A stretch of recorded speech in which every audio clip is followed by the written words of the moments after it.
Hey there, property leaders. Former United States Army Sergeant Anthony Russell here. Boy, do I got a good one today. Just out doing our weekly rounds. Ling's not with me today. She's out doing something else, so I'm doing the rentals by myself today.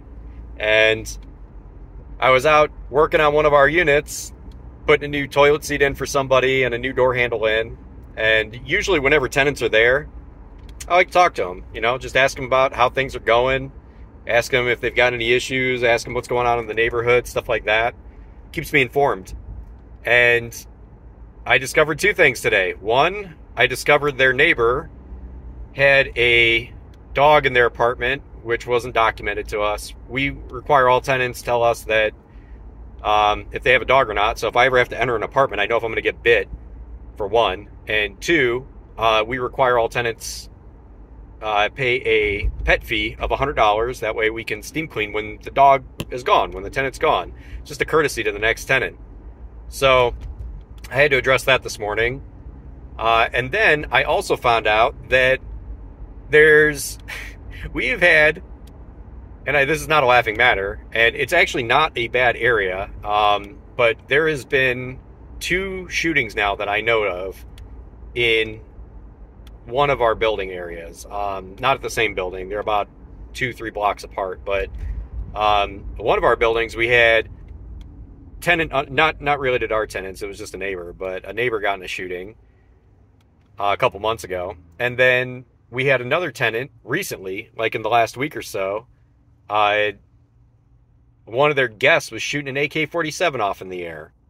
So I guess some local kids in the area were trying to threaten their kids, and they showed up with the kids that were threatening them, showed up with knives and BB guns, and somebody came out with a real gun, scared them off.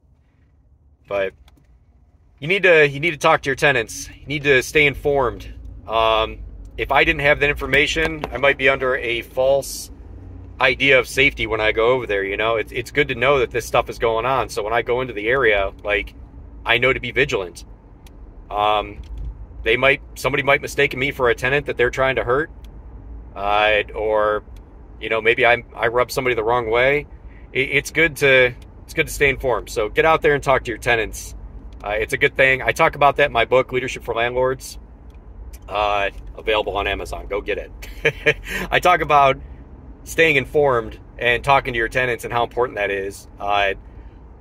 Just for little stuff, obviously knowing the dangers that are in the area are good, but, for little things like just knowing when other tenants are doing things they shouldn't be, or if they're having late parties, it's good to know these things. It keeps the riffraff out of your buildings.